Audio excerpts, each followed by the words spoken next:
Shalom, salam sejahtera buat saudara-saudaraku semuanya. Kita berjumpa kembali di dalam renungan pagi. Saudara-saudara sekalian, marilah kita mendengar firman Tuhan. Sebelum mendengar firman Tuhan, marilah kita bersama-sama berdoa. Bapa kami surga, Bapa yang kami kenal, di dalam nama Tuhan Yesus Kristus, kami mengucapkan terima kasih atas berkat dan kasih sayang Tuhan di pagi hari ini. Kami mau mendengar firman-Mu yang kudus.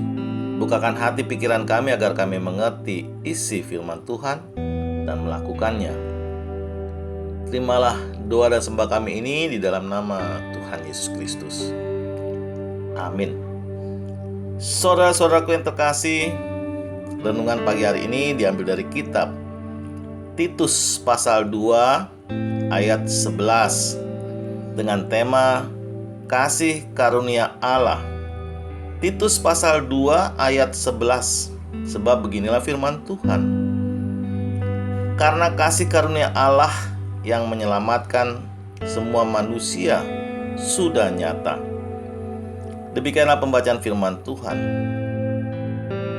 Saudaraku yang terkasih di dalam nama Tuhan Yesus Kristus, nats firman Tuhan tentang kasih karunia Allah yang menyelamatkan semua manusia. Pertanyaannya sekarang, apakah kita sudah pernah atau sedang menerima kasih karunia Allah di dalam hidup kita? Tentunya untuk kita orang percaya, jawabnya adalah sudah menerima kasih karunia Allah. Bentuk kita menerima kasih karunia Allah yaitu dengan bentuk keselamatan yang diberikan oleh Yesus Kristus melalui kematiannya di kayu salib. Yesus Kristuslah yang memberikan keselamatan kepada kita manusia atas dosa-dosa kita yang bisa membuat kita binasa. Dan sebagai kita yang mendapatkan kasih karunia itu, tentunya kita harus hidup baru atau lahir baru. Dan itu ditunjukkan dengan kehidupan kita yang baru atau hidup baru di dalam Kristus Yesus. Dan tentunya sebagai orang yang hidup baru atau menerima hidup baru, harus juga menjauhkan dirinya dari dosa-dosa keinginan daging yang selalu datang kepada hidup kita. Saudaraku, sebagai orang yang menerima kasih karunia Allah, hendaknya kita menjauhkan diri dari keinginan-keinginan dunia, yaitu keegoisan, kesombongan, ketamakan, yang merupakan keinginan daging yang selalu datang.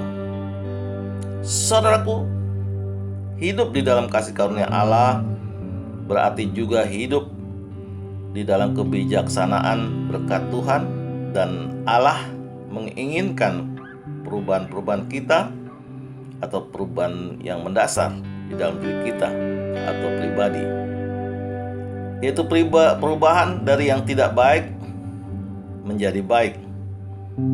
Yang sebelumnya berbuat dosa lalu kemudian meninggalkan dosa, seperti tertulis di ayat 12 sampai dengan ayat 15 di kitab Titus pasal 2 ini, bahwa adanya perubahan di dalam diri manusia.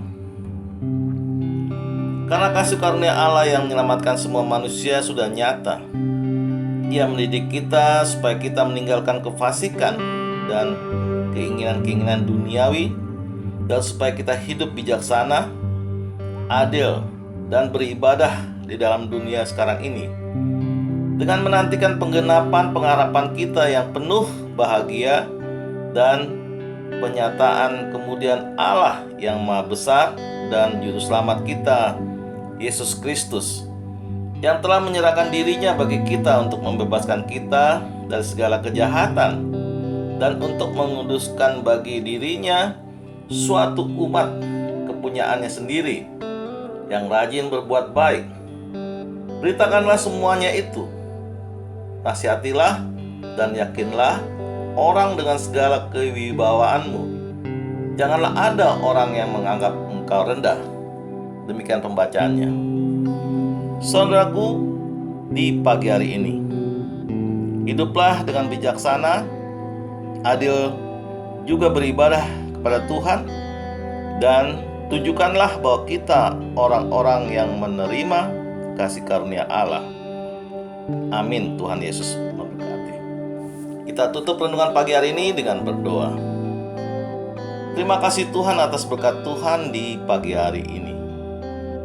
Dan kami percaya kasih karunia Allah yang menyelamatkan kami.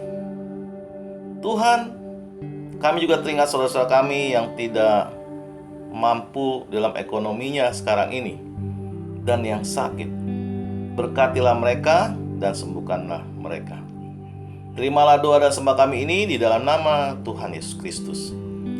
Amin. Saudara-saudaraku yang terkasih, kami percaya renungan pagi hari ini menjadi sumber berkat dan sumber kasih untuk kita. Shalom.